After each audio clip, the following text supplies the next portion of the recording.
नमस्कार, मी सोनाली लोहार.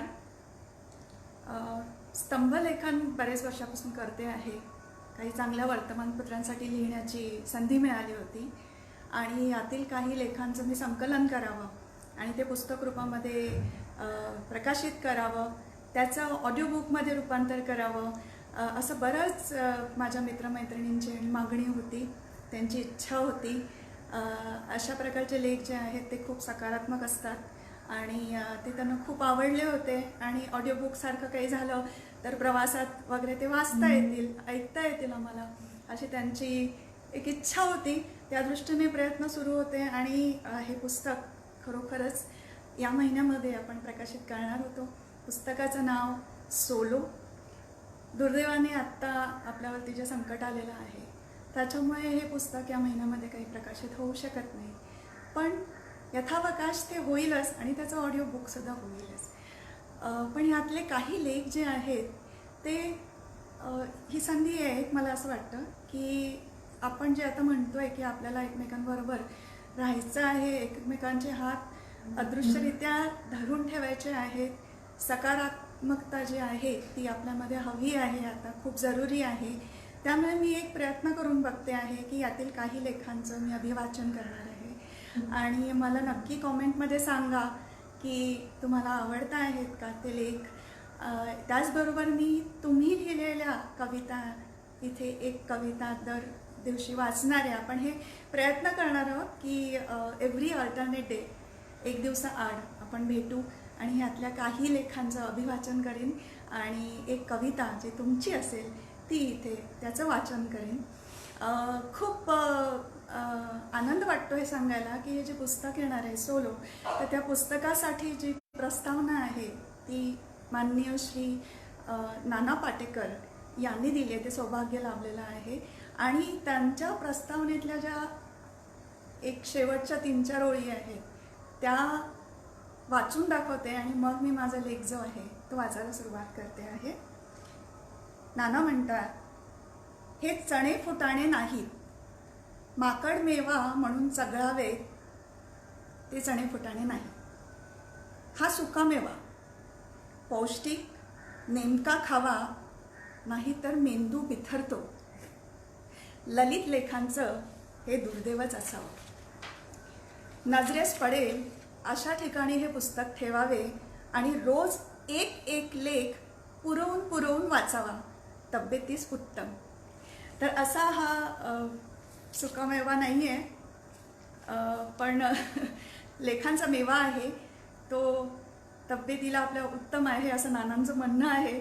त्याच्यामुळे या सगळ्या परिस्थितीत आपली सगळ्यांची तब्येत, मानसिक स्वास्थ्य उत्तम राहावं म्हणून यातला एक एक लेख मी वाचण्याचा प्रयत्न करणार आणि आपल्यापर्यंत पोचण्याचा प्रयत्न करणार आहे.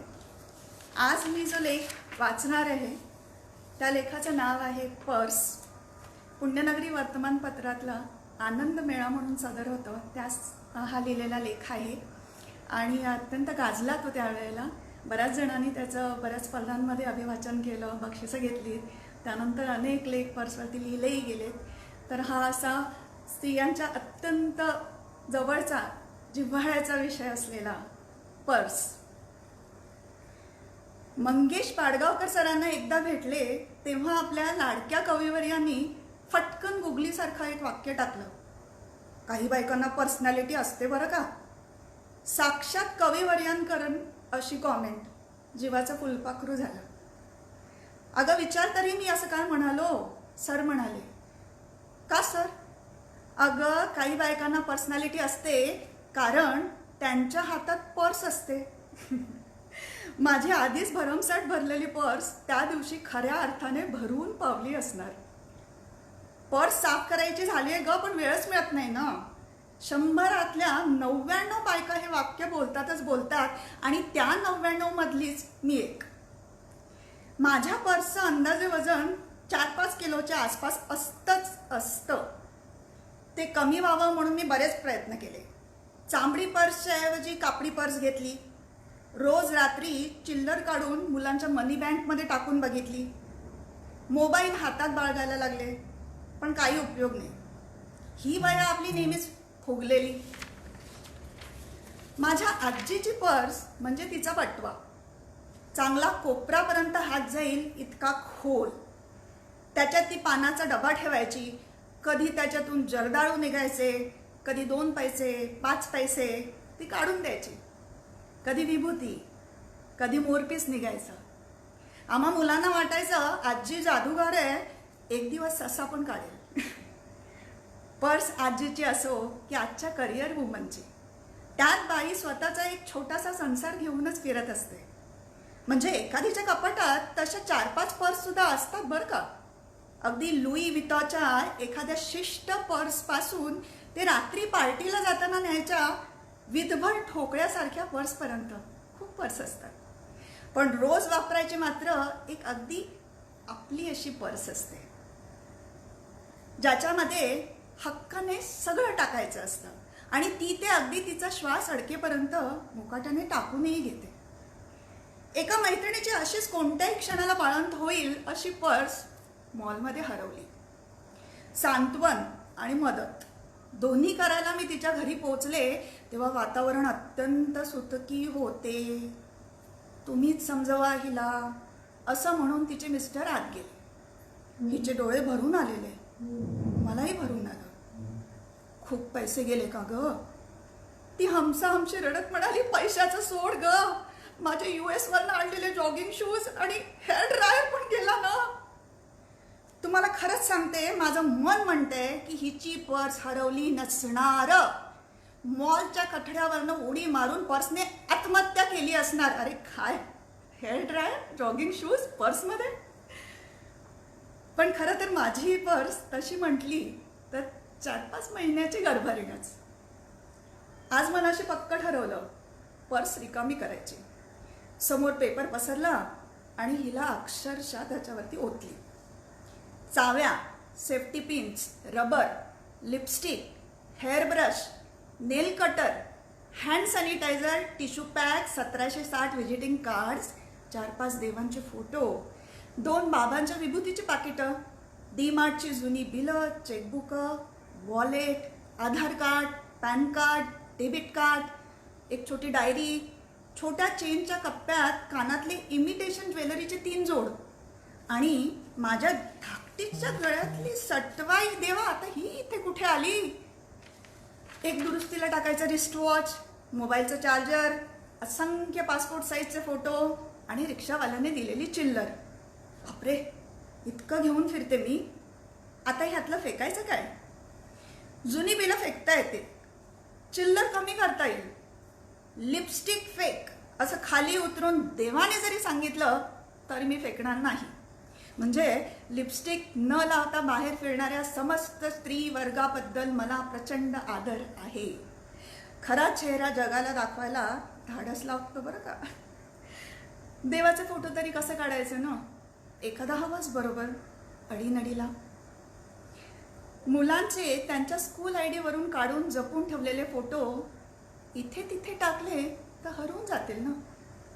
त्यांचं बालपण जपून ठेवलंय एका कप्प्यात. बाबांची विभूती माझ्या आईने दिली आहे. तसा माझा विश्वास वगैरे नाही आहे, पण त्या विभूतीच्या पिशवीत 80 वर्षाची माझी सुरकुतलेली आई आहे. तिला कसं टाकू? घड्याळ जुनं झालंय, टाकलं तरी चालेल, पण नवऱ्याने पहिल्या लग्नाच्या वाढदिवसाला घेतलंय. मी घालत नाही आता. त्याचे सेल बदलत राहते. त्याची टिकटिक पर्समध्ये असली की कसं जाग असल्यासारखं वाटतं. बाकी सगळं हवंच. डेबिट कार्ड, आधार कार्ड, चेकबुक म्हणजे मी जिवंत असल्याची साक्ष देणारे हे सगळे निर्जीव साक्षीदार. अजब आहे ना.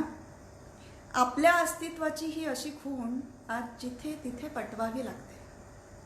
एकदा सगळं नीट झटकून पुसून घेतलं.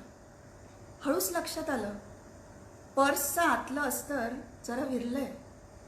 कुठे कुठे हलके डाग लागले. पोक्त मायाळू मध्यमवर्गीय गृहिणीसारखी वाटली ती मला. जुन्या लुगड्याची गोधडी शिवून लेकरांना ऊब देणारी. नवीन पर्स घेण्याचा विषय मग तिथेच संपला. चालते तेवढी चालूया की, म्हणजे मला ओझं होतंय तिचं, पण माझी सगळी ओझी तीच तर बाळगते. या पर्ससारखीच काही गाठोडी मनात घेऊन फिरत असतो आपण. खूप ओझं वाटायला लागलं तर कधीतरी उघडवावी हळूवारपणे. जे दुखतंय खुपतंय ते काढून टाकावं आणि जे उबदार प्रेमळ आश्वासक आहे त्याचा सुगंध परत अनुभवावा. उद्या परत नवरा म्हणणार, किती क जड पर्स, कमी कर जरा तू कचरा. मी आणि पर्स हळूच एकमेकींकडे बघून हसू आणि सगळ्या कचऱ्यासकट परत एकदा एकमेकींच्या सोबत बाहेर पडू. कसा वाटला हा लेख आणि हे अभिवाचन मला कळवा. तुमच्या कॉमेंट्स खूप खूप महत्त्वाच्या आहेत माझ्यासाठी.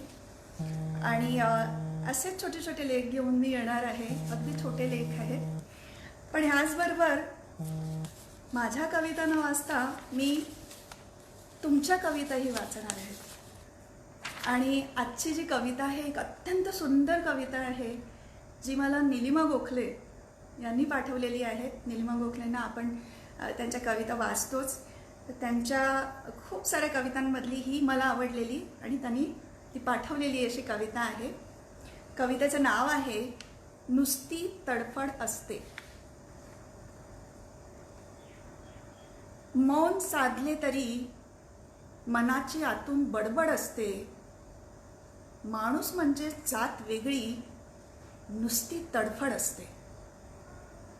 कधी आसू तर कधी हसूच संमेलन भरलेलं.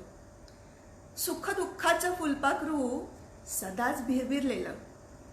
शुभाशुभाच्या दिवाभिताची मनात फडफड असते आणि माणूस म्हणजे जात वेगळी, नुसती तडफड असते. कथाव्यथांचे किस्से छापून वाचत बसतो पाने. कथाव्यथांचे किस्से छापून वाचत बसतो पाने.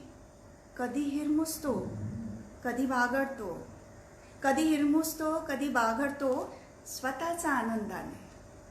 आठवणींच्या कुंदसरींची अखंड तडतड असते.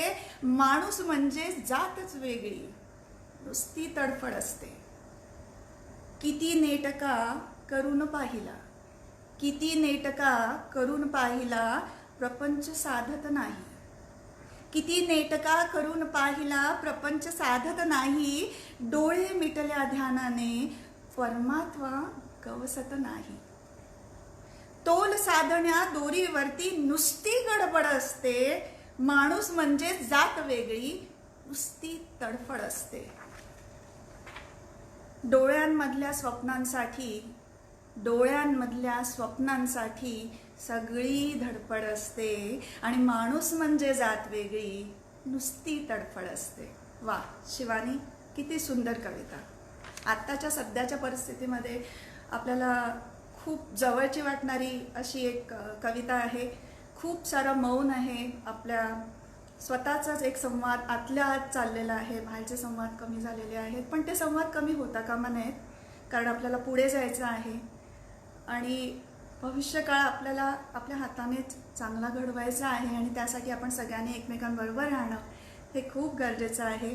आणि त्यासाठी छोटासा प्रयत्न म्हणून मी तुमच्या भेटीला एक दिवसाआड येण्याचा प्रयत्न करणार आहे आणि माझे हे छोटे छोटेसे जे लेख आहेत ते आणि तुमच्या कविता वाचणार आहे. तुमच्या कविता तुम्ही मला जरूर पाठवा. सोनाली लोहार या माझ्या फेसबुक प्रोफाईलच्या मेसेंजरमध्ये जरूर पाठवा आणि मी जरूर त्या वाचण्याचा इथे प्रयत्न करीन. आणि तुमच्या कॉमेंट्स परत एकदा सांगते खूप महत्त्वाच्या आहेत. मला नक्की कळवा तुम्हाला आजचं सेशन कसं वाटलं आणि तुमच्या काही सूचना असतील त्याही जरूर सांगा. आणि सगळ्यात महत्त्वाचं, प्लीज घरात राहा, बाहेर जाऊ नका.